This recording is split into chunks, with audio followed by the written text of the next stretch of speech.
Bienvenidas, bienvenidos.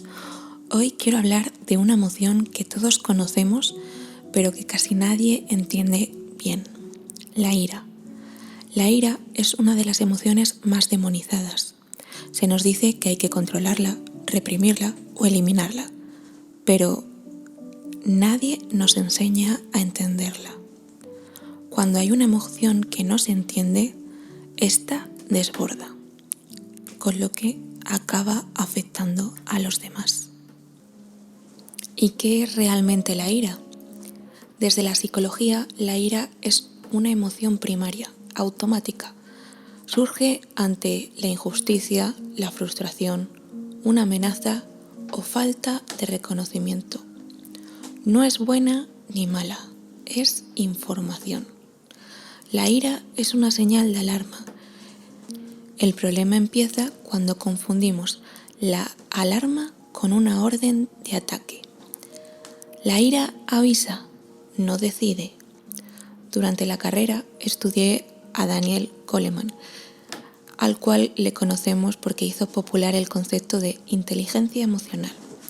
Este autor explica que la ira se activa muy rápido en el cerebro emocional, en la amígdala.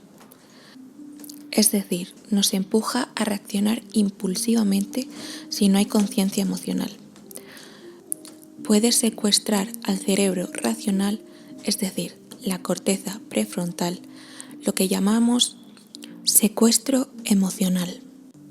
La ira casi nunca viene sola. Algo importante que casi nadie conoce es que la ira suele ser una emoción secundaria. Muchas veces debajo del enfado hay miedo, hay tristeza, hay vergüenza, hay humillación o hay impotencia. Pero esas emociones nos hacen sentir vulnerables y la ira, en cambio, nos hace sentir fuertes. Así que aprendemos a enfadarnos en lugar de sentir. No nos enseñaron o no aprendimos a gestionar lo que duele. La ira protege al ego cuando no sabemos sostener la vulnerabilidad. ¿Y cómo podemos gestionar la ira?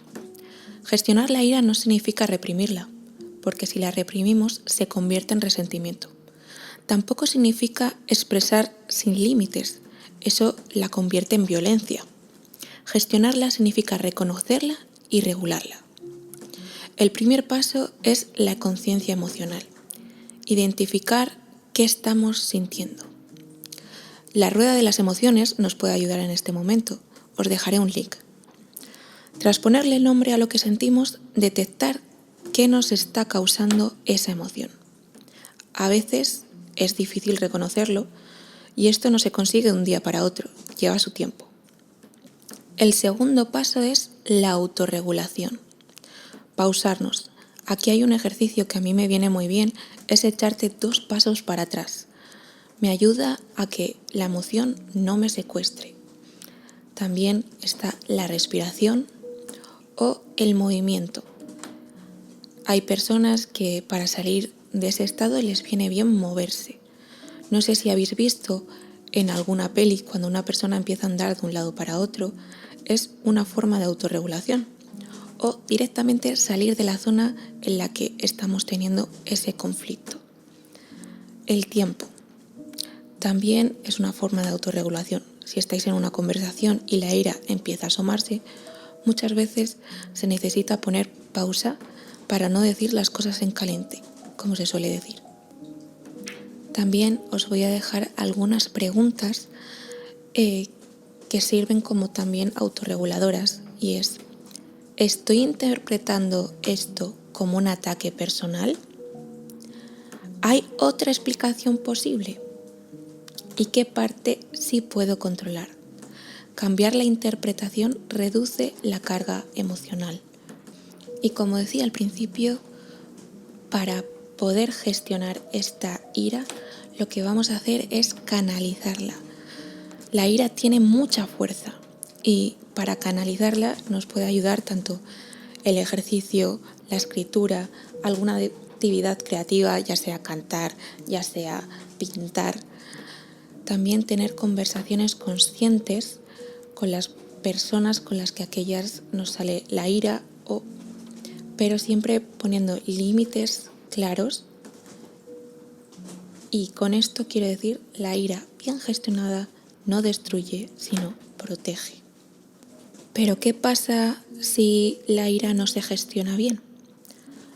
Pues puede contaminar nuestras relaciones, y vivir cerca de alguien que no regula su ira genera miedo, defensa y distancia emocional. Y poco a poco se normaliza un clima agresivo, de tal forma que se normalizan conductas como los gritos, el desprecio, ironías y silencios que castigan. Muchas veces no lo llamamos violencia, pero lo es. Esto nos puede afectar en todos los ámbitos sociales, como la familia, pareja, amigos, trabajo y espacios públicos. Y diferencio familia de pareja, porque muchas veces no somos conscientes de que a nuestra pareja también le hacemos daño. Quería introducir una perspectiva nueva y comentaros que últimamente me ha dado por leer mucha literatura oriental y quería introducir también su perspectiva como sociedad. Aquí entra algo interesante. La psicología cultural sostiene que las normas culturales influyen mucho en cómo sentimos y mostramos nuestras emociones. Esto se debe a que diferentes culturas enseñan desde niños qué emociones es apropiado mostrar y cómo hacerlo. En culturas occidentales suele haber una mayor aceptación a la expresión emocional abierta. Mostrar entusiasmo, alegría, incluso enfado. Es a menudo socialmente más permitido. En varias culturas orientales, en cambio, hay una mayor tendencia a moderar y regular la expresión emocional, especialmente cuando está en juego la armonía social o las relaciones de grupo. Mostrar emociones muy intensas puede verse como disruptivo. Pero ojo, contener no siempre es gestionar y expresar no siempre es descontrolar. Una sociedad que no enseña a expresar emociones las acumula y una sociedad que no enseña a regularlas las normaliza. Durante mi carrera profesional he podido ver cómo cuando una persona vive en exclusión, rechazo o marginación, cuando no se siente escuchada ni vista, la ira se cronifica. Y cuando la ira no encuentra palabras, busca salida en forma de conducta. Muchas situaciones de violencia no nacen de la maldad, nacen de la ira abandonada durante años.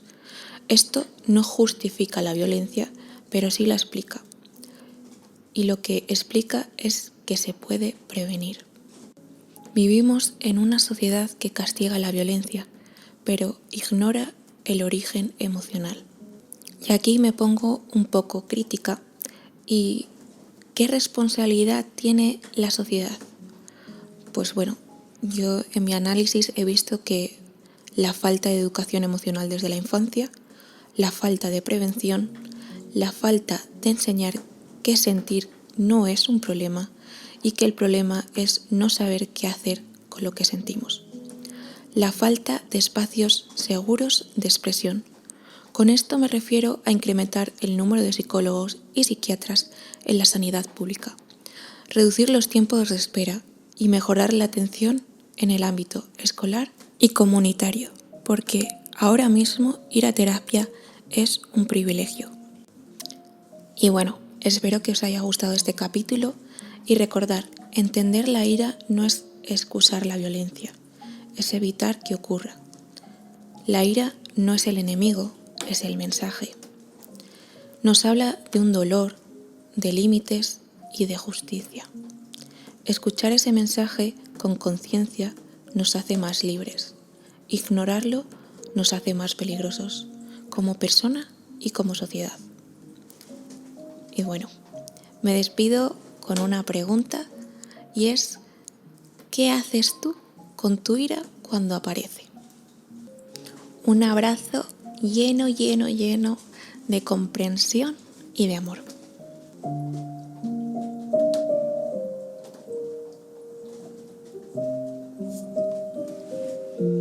Y bueno, perdonar por el sonido, que este podcast hoy ha sido un poco más caótico por el aire, pero bueno, que muchísimas gracias por escuchar.